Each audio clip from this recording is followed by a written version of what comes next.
Whenever you have a dream, you never tell, but prove it. Try again is a chance that what mistakes you have done in your past. Your past is your lesson. When you learn from your lesson, you become wise. Wisdom is a reflection, learning from your mistakes. Once, in great boxer, Muhammad Ali was asked, what is base between will and your art? He replied, will is more powerful than art.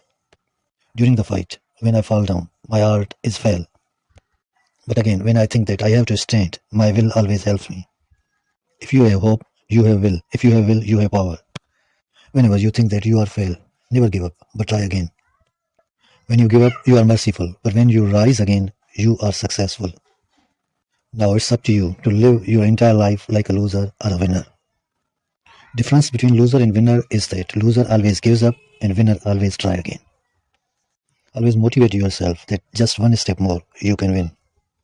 If you are afraid to fail, you are a loser. This entire world is just like a playground. Win whatever you want.